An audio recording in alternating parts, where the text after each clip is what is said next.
ಕರ್ನಾಟಕ ರಾಜ್ಯದ ತುಂಬ ಎಲ್ಲೇ ಅಡ್ಡಾಡಿದ್ರು ಕೂಡ ಫ್ರೀ ಆಗಿರ್ತಕ್ಕಂಥ, ಬರೀ ಆಧಾರ್ ಕಾರ್ಡ್ ತೋರಿಸಿದ್ರಪ್ಪ ಅಂದ್ರೆ ಫ್ರೀ ಆಗಿರ್ತಕ್ಕಂಥ ಬಸ್ ವ್ಯವಸ್ಥೆಯನ್ನು ಕೂಡ ಅವತ್ತು ಘೋಷಣೆ ಮಾಡಿದ ಪೈಕಿ ಇವತ್ತು ಕೊಟ್ಟಿದ್ದಾರೆ. ಅದರ ಜೊತೆಗೆ ಅನ್ನಭಾಗ್ಯ ಯೋಜನೆ ಅಡಿ ಒಳಗೆ ಸುಮಾರು ಪ್ರತಿ ಕುಟುಂಬದ ಪ್ರತಿ ಸದಸ್ಯನಿಗೆ ಸುಮಾರು 5 kg 10 kg ಅಕ್ಕಿಯನ್ನು ಫ್ರೀ ಆಗಿ ಕೊಡ್ತಕ್ಕಂಥ ಯೋಜನೆಗಳನ್ನು ಕೊಟ್ಟಿದ್ದಾರೆ. ಇವತ್ತು ಯೋಜನೆಗಳನ್ನು ತಗೊಂಡು ಸಾಕಷ್ಟು ಜನ ಇನ್ನೂ ಬರಬೇಕಿತ್ತು.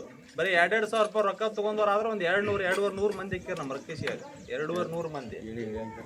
ಪ್ರತಿಯೊಂದು ನಿಮ್ಮ ಮಾಹಿತಿ ಕೊಡ್ತಾರೆ, ಎಷ್ಟೆಷ್ಟು ಜನ ಏನೇನು ನಮ್ಮ ಯೋಜನೆಗಳನ್ನು ತೊಗೊಳಕತ್ತಾರ ಅಂತೇಳಿ. ಅದಕ್ಕೆ ಇವತ್ತು ಏನು ಸರ್ಕಾರ ಮಾತು ಕೊಟ್ಟಂತೆ ಸನ್ಮಾನ್ಯ ಸಿದ್ದರಾಮಯ್ಯ ಸಾಹೇಬ್ರನ್ನ ನಾನು ಮುಖ್ಯಮಂತ್ರಿ ಆದರೂ ಕೊಡ್ತೀನಿ ಅನ್ನುವಂಥ ಮಾತನ್ನು ಆಶ್ವಾಸನೆಯನ್ನು ಕೊಟ್ಟಿದ್ರು. ಅವರು ಮುಖ್ಯಮಂತ್ರಿ ಆದ 6 ತಿಂಗಳೊಳಗೆ ಈ 5 ಪಂಚ ಗ್ಯಾರಂಟಿ ಯೋಜನೆಗಳನ್ನು ಅನುಷ್ಠಾನವನ್ನ ಮಾಡಿ ಇವತ್ತ ಸನ್ಮಾನ್ಯ ಸಿದ್ದರಾಮಯ್ಯ ಸಾಹೇಬರು ಇವತ್ತ ಪ್ರತಿ ಮನೆಗೆ ರೈತರಿಗೆ ಮತ್ತು ಕೃಷಿ ಕಾರ್ಮಿಕರಿಗೆ ಏನು ಅನುಕೂಲತೆಗಳದಾವಲ್ಲ ಆ ಅನುಕೂಲತೆಗಳನ್ನು ಕೊಡ್ತಕ್ಕಂಥ ಕೆಲಸವನ್ನ ಸನ್ಮಾನ್ಯ ಸಿದ್ದರಾಮಯ್ಯ ಸಾಹೇಬರ ಸರ್ಕಾರ ಇವತ್ತು ನಮ್ಮ ಹೆಣ್ಣುಮಕ್ಕಳಿಗೆ ಸಾಕಷ್ಟು ಯೋಜನೆಗಳನ್ನು ಕೊಟ್ಟಿದ್ದನ್ನು ನಾವು ಇವತ್ತು ಸ್ಮರಿಸಬೇಕಾಗುತ್ತೆ.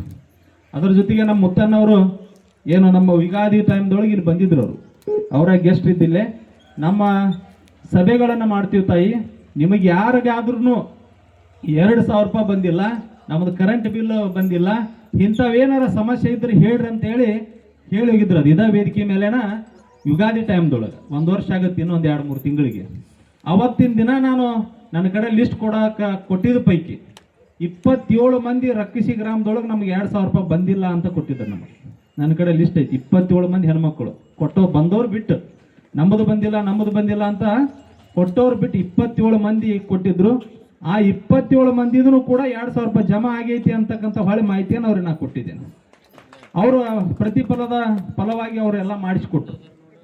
ಹಂಗೆ ಯೋಜನೆಗಳಿಗೆ ಸಂಬಂಧಿಸಿದಂತೆ ಇರ್ತಕ್ಕಂಥ ಗ್ರಾಮೀಣ ಪ್ರದೇಶದೊಳಗೆ ಏನು ಕುಂದುಕೊರತೆಗಳದಾವು, ನೀವು ಇಲ್ಲೇ ಪಂಚ ಗ್ಯಾರಂಟಿ ಯೋಜನೆ ಅಧ್ಯಕ್ಷರಾಗಿ ಹುಣಗುಂದ ಕುಂತು ನಡೆಯಂಗಿಲ್ಲ, ನೀವು ಹಳ್ಳಿಗೆ ಹೋಗ್ಬೇಕು, ಮನೆಗೆ ಹೋಗ್ಬೇಕು, ಏನು ಸಮಸ್ಯೆಗಳು ಕೇಳಬೇಕು ಅಂತಕ್ಕಂಥ ಸೂಚನೆಯನ್ನು ಸನ್ಮಾನ್ಯ ನಮ್ಮ ಜನಪ್ರಿಯ ಶಾಸಕರಾಗಿರ್ತಕ್ಕಂಥ ವಿಜಯಾನಂದ ಎಸ್ ಕಾಶ್ಯಪ್ನವ್ರ ಸಾಹೇಬರು ಇವತ್ತು ಅವರು ಸೂಚನೆಯನ್ನು ಕೊಟ್ಟು ಪ್ರತಿ ಗ್ರಾಮ ಮಟ್ಟದೊಳಗೆ ಹೋಗಿ ಸಭೆಗಳನ್ನು ಮಾಡಿಡಿ, ಸಭೆಗಳಲ್ಲಿ ಬಂದಿರತಕ್ಕಂಥ ಕುಂದುಕೊರತೆಗಳನ್ನು ನಿವಾರಣೆ ಮಾಡ್ತಕ್ಕಂಥ ಒಂದೇ ಒಂದು ವಾರದೊಳಗೆ ನಿವಾರಣೆ ಮಾಡ್ತಾರೆ. ಈಗ ಅಧ್ಯಕ್ಷರಿಗೆ ಒಂದು ಲೆಟರ್ ಮಾಡಿರಿ, ಒಂದು ಟರಾವ್ ಮಾಡಿ ನನಗೆ ಫೋನ್ ಮಾಡಿರಿ, ನಾನು EWG ನಾವು ನೀವು ಕೊಟ್ಟು ಬಂದಿನ ನನಗೆ ಹೇಳ್ರಿ, ನಾ ಕೆಲಸ ಚಲೋ ಡ್ಯಾಮೇಜ್ ಆಗಿಬಿಟ್ಟವ್ರು. ಆಮೇಲೆ ಏನಾಯ್ತು ಅಂತಂದ್ರೆ ಅದು 9 ಮೀಟ್ರ್ ಕಂಬ ಹಾಕಿನಪ್ಪ ಅಂತಂದ್ರೆ ಲೈನೂ ಮೇಲೆ ಹೋಗುತ್ತೆ, ಬಸ್ ಬಂದಪ್ಪ ಅಂತ ಬಸ್ಸಿಗೆ ಟಚ್ ಆಗುತ್ತೆ. ಅದು ಎಲ್ಲ ನಾವು KVಗೆ ಹೇಳಿವಿ, ಅರ್ಜಿ ಕೊಟ್ಟಿವಿ, ಎಲ್ಲ ಆಗೈತಿ, ನಾವು ಹೇಳ್ಕೊಂತಾನೆ ಹಿಂಗೆ ಹೊಂಟಿವಿ. ಅದಕ್ಕೆ ಅದನ್ನ ದಯವಿಟ್ಟು ಅದನ್ನ ಈ ವಾರದಾಗ ಅದನ್ನ ಮದ್ದಿಗೆ ಸರಿಪಡಿಸ್ಬೇಕು.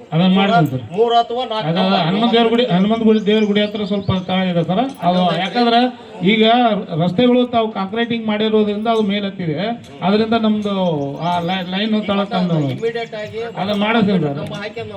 ಆಯ್ತು ಸರ್, ಅದನ್ನ ಕ್ರಿಯಾಜನಲ್ಲಿ ಮಾಡ್ಕೋತೀನಿ ಸರ್. ನಮಗೆ ಅದು ಪಂಚಾಯತಿ KSRTC ಹುಣಗುಂದ ಡಿಪೋದಿಂದ ಬಂದಿದ್ದೀನಿ. ಸಂಬಂಧಪಟ್ಟಂಗೆ ಅಣ್ಣವರು ಒಂದು ಮಾತು ಹೇಳಿದ್ರು, ನಮ್ಮ ಬಾಗಲಕೋಟೆ ವಿಭಾಗದ ಎಲ್ಲ ಬಸ್ಸುಗಳು ಇಲ್ಲಿ ರಕ್ಷಿಸಿ ಸ್ಟಾಪ್ ಅದಾವೆ. ಯಾವ ಬಸ್ ಸ್ಟಾಪ್ ಇಲ್ಲ ನೀವು ನಮ್ಮ ಮಾಹಿತಿ ಕೊಟ್ಟರೆ ಅಂದ್ರೆ ಆ ಘಟಕಕ್ಕೆ ನಾವು ATM ಮಿಷನ್ದೊಳಗೆ ಅಳವಡಿಸೋ ವ್ಯವಸ್ಥೆ ಮಾಡ್ತೀವಿ. ಬಾಗಲಕೋಟೆ ರಾಯಚೂರು ಬರ್ತೀರಿ, ಅದನ್ನು ಸ್ಟಾಪ್ ಮಾಡಲ್ಲ. ಬಾಗಲಕೋಟೆ ರಾಯಚೂರು ನಮ್ಮ ಘಟಕದಲ್ರಿ, ನಮ್ಮ ವಿಭಾಗದಲ್ಲ ಅದು. ಮತ್ತೆ ಗುಳೇದಗುಡ್ಡ ಬರ್ತೈತ್ರಿ ಸರ್, ಗುಳೇದಗುಡ್ಡ ಯಾವ ಬಸ್ ತರಬೇಕು ಹೇಳ್ರಿ, ತರಿಸ್ತೀವಿ. Stop ಮಾಡಲ್ರಿ sir. ನಾನು ನಿನ್ನೆ ಬಂದಿನ್ರಿ ಸರ್ ಗುಳೇದಗುಡ್ಡ ಬಸ್.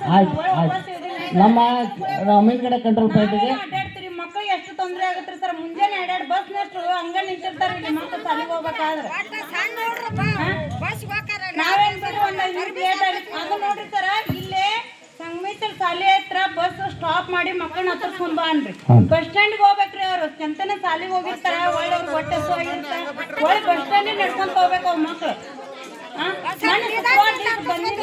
ಹುಡ್ರನ್ನ 4 ಹುಡ್ರು ನಿಂತಾವಲ್ಲೇ ನೋಡ್ರಿ, ಒಳ್ಳೆ ಒಟ್ಟ ಬಸ್ ಸ್ಟಾಪ್ ಮಾಡಿಲ್ರಿ. ಯಾಕ್ರಿ ಮೇಡಮ್ ಅವ್ರ ಸ್ಟಾಪ್ ಮಾಡಿಲ್ಲ ಅಂದ್ರೆ ನಿಮ್ಗೇನು ಗೊತ್ತದ, ಚಂತ ನಾವು ಡ್ಯೂಟಿ ಮಾಡಿರ್ತೀವಿ ಅಂತ ಹೇಳ್ತಾರೆ ಆ ಮೇಡಮ್ ಅವರು.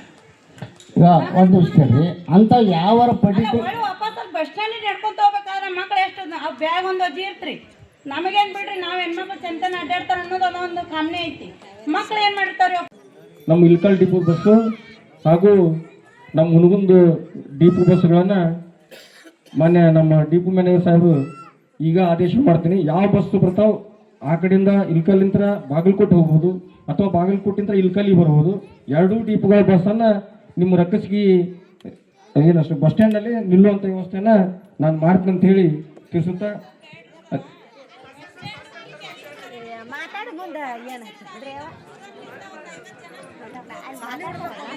ಅದನ್ನು ಹೇಳ್ತನಮ್ಮ.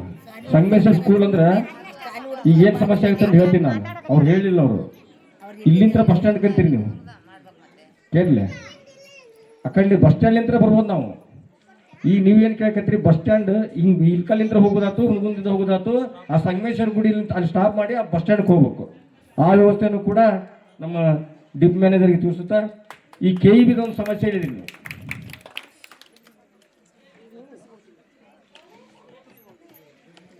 ನಮ್ಮ ಸೆಕ್ಷನ್ ಆಫೀಸರ್ಗೆ ಒಂದು ಲಿಮಿಟ್ ಕೊಟ್ಟಿರ್ತಾರೆ.